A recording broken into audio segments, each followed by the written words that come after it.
want to share some of my favorite cafes in Seoul, all the way from really serious specialty coffee to super popular mainstream people pleasers, and the really trendy espresso bars. First off is Bunker Company, and they are a roaster. All of their locations use the Slayer espresso, and their baristas are super serious about pulling the perfect shot. We ordered their iced flat white and wine and berry espresso, which had notes of wines and berries, had strong fermented aromas, and a lot of fruit flavors. They offer a wide variety of coffee from super traditional chocolatey espresso to really fun, funky, and fruity espresso, so you'll be able to choose what you want.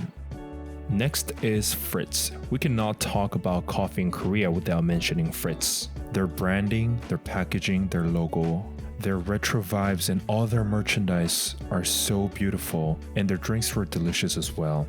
Every time I go to their shop, I cannot stop myself from buying something because all of their products are so pretty. Just like their branding, their interior design is also retro and very cozy with a lot of woods.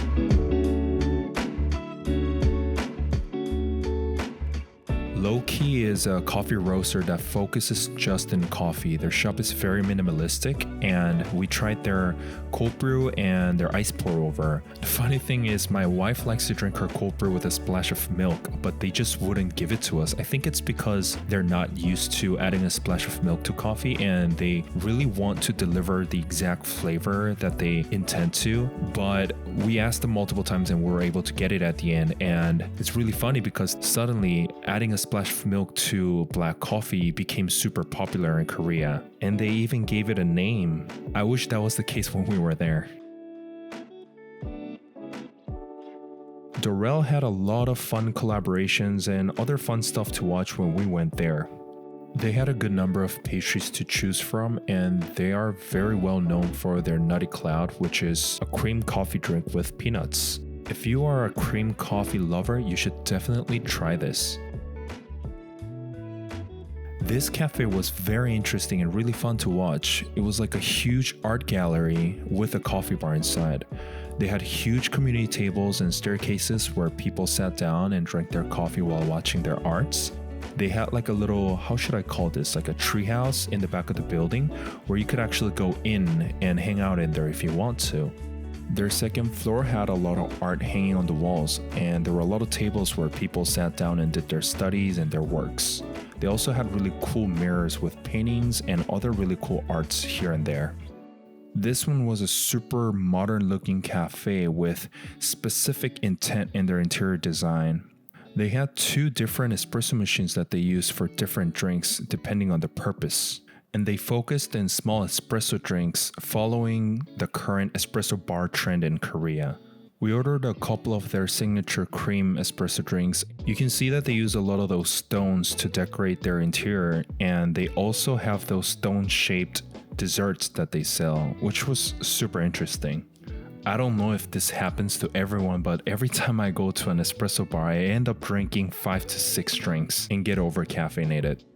Camel Coffee is another super popular coffee brand in Korea. I believe they already have about 11 or 13 or so locations.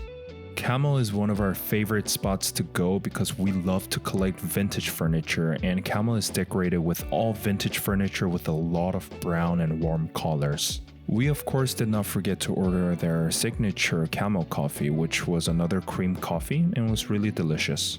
Oh, by the way, I did hear that Camel Coffee is opening their first location in LA. So if you can't go to Korea, well, you'll be able to try it here. And now to our next stop. 호랑이, which means tiger. They've been here for a while now. Their space is pretty small, but they have quite a bit of tables inside where you can sit down. They also have a pretty vintage retro-ish vibe, and it's really cozy with a lot of woods. We ordered 2 of their iced lattes because they're really well known for their lattes, but I wasn't sure what was so special about it until my friend told me that the milk in Korea is super watery and their latte wasn't. Maybe that's why it's so special over there. Now what's really special is their vintage Victoria Arduino. Look at how beautiful that machine looks, and a little dirty.